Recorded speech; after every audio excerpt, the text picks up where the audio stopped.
Terus sector selection ya, pilih saham apa sebenarnya. Nah, saya sekarang tuh to be honest tuh lagi kayak gedein saham-saham yang sebenarnya small cap gitu ya. Maksudnya kan saya selalu bilang bahwa large cap itu tuh biasanya lumayan bagus ketika marketnya lagi lumayan nggak terlalu bagus gitu. Maksudnya ketika marketnya ada correction, biasanya penurunan saham-saham small cap akan lebih dalam dibandingkan saham-saham large cap. Karena as simple as bayanginnya, small cap itu lebih berisiko. Jadi ketika misalnya market koreksi lebih berisiko, orang nggak suka, orang akan avoid semua risky aset lah. Nah, cuman ketika misalnya kayak lihat moodnya lagi udah agak-agak bagus dan agak mendingan, harusnya small cap tuh bisa lebih deliver gitu. Jadi itu ya. Nah, yang saya pick itu juga sebenarnya kayak yang mostly yang kayak secara valuation wise itu juga udah lumayan murah ya. Maksudnya yang saya ambil adalah saham yang udah koreksinya udah lumayan dalam. Cuman fundamentalnya masih ada di situ gitu. Fundamental masih ada dan valuasinya nggak yang mahal gitu. Saya avoid banget sekarang ibaratnya saham-saham yang jatuhnya kategorinya agak-agak growth stock gitu ya. Ada combine sih, cuman saya lebih prefer kayak saham-saham yang modelnya value. Value itu intinya kayak valuasinya lumayan rendah, jadi downside ke bawahnya lumayan minim sih. Jadi saya ambil kayak contohnya saya pernah cerita waktu itu ngambil S Hardware, valuasinya udah lumayan murah banget, SSG-nya bagus, same store sales growth-nya jalan, inventory days-nya turun gitu. Oh yaudahlah ini saya ambil gitu. Kayak Java juga waktu itu juga koreksi dalam itu saya ambil. Nah jadi kayak valuasinya udah lumayan murah gitu. Kalau valuasi lumayan murah ibaratnya masih bisa turun sebenarnya. Cuman kita bisa bilang bahwa potensi turunnya itu udah terbatas gitu karena udah minim nih dari sisi valuasinya. Jadi itu ya. Oke, sektor selection yang saya ambil sekarang masih sama ya sebenarnya. Bank saya masih suka gitu ya. Bank saya masih suka. Ceritanya masih lumayan intact. Apalagi seandainya kalau nanti ada potensi penurunan suku bunga karena Pak Peri bilang sampai akhir tahun ada ruang penurunan suku bunga karena inflasi kita stabil, nilai tukarnya juga relatifly masih kejaga gitu ya sampai akhir tahun ya. Nah, kalau suku bunga turun ini biasanya momentum bagus biasanya buat bank, buat perbankan karena adjustment-nya adalah kayak secara profitability mereka akan lebih bagus. Kenapa Pak? Maksudnya bayanginnya adalah bank ini kan punya funding cost ya. Funding cost-nya ini kan adalah salah satunya adalah deposito atau ibaratnya tabungan sama giro. Nah, ini kan biasanya kan tenornya pendek. Jadi ketika misalnya suku bunga diturunin, ini adjust-nya akan cepat gitu. Jadi funding cost ini akan lebih sensitif dibandingkan kredit.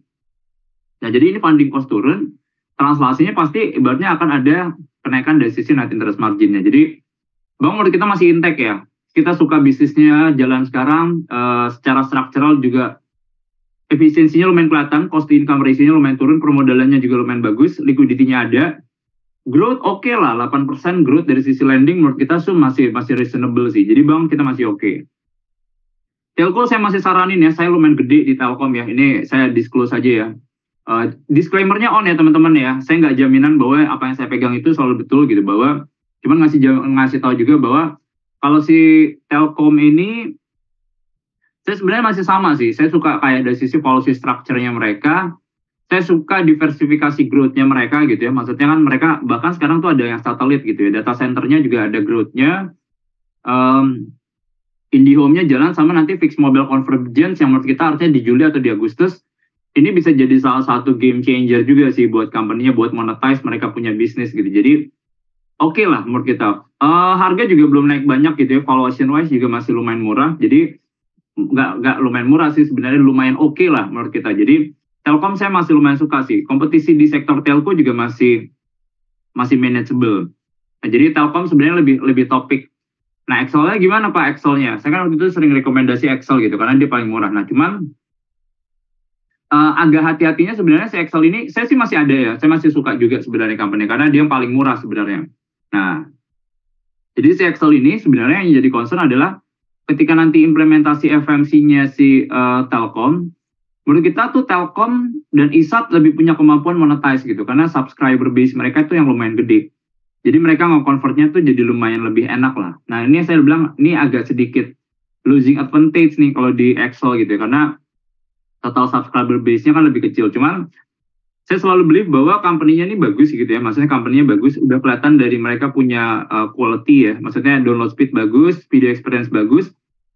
Mereka ibaratnya paling bagus lah, bahkan download speed-nya lebih bagus dibandingkan sama si Telkom. Jadi tinggal gimana cara mereka monetize itu ya. Intinya kalau orang tahu ternyata oh ini speednya lebih kenceng gitu ya, dengan mungkin tarifnya lebih murah, per megabyte-nya lebih murah, harusnya orang tuh bakal beli kan paketnya si Excel ini kan. Nah, cuman itulah yang ibaratnya kita lihat gimana cara mereka monetize itu, menurut kita harusnya kita akan pantau sih. Cuman so far saya lumayan appreciate ya, mereka kan early movers buat di FMC, dan yang saya pernah bilang bahwa conversion rate-nya bagus gitu. Maksudnya ketika mereka bisa nge-convert yang pelanggannya First Media pakai Excel atau pelanggannya Excel pakai First Media. Itu kayak sekitar 44%, menurut kita angkanya lumayan bagus ya, lumayan promising sih. Terakhir consumer ya, consumer kita juga udah cerita nih, ini tahun-tahun politik gitu ya, jadi tahun-tahun politik ini biasanya translasinya akan bagus buat dari sisi consumer. Biasanya 3 kuartal sebelum tahun politik dan 3 kuartal setelah tahun politik itu biasanya revenue mereka tuh ada peningkatan. Jadi itu sih menurut kita ya, dengan diikuti dari sisi komoditi yang trennya tuh lagi lumayan normalize gitu ya, udah lumayan turun. Walaupun belakangan agak hati-hatinya tuh beberapa komponen tuh lagi naik gitu ya, karena kan ibaratnya ada El Nino ya. El Nino kan translasinya kan sebenarnya kan ada kekeringan di Southeast sama Australia gitu. Di Asia-nya itu kering, cuman ada rainfall yang lumayan eksesif tuh di bagian Amerika sana. Jadi dia sebenarnya somehow ngeganggu production-nya lah, translasinya beberapa harga itu cost-nya tuh lagi lumayan naik gitu. Jadi itu akan ada impact. Cuman long term wise kita believe ya bahwa soft commodities ini nanti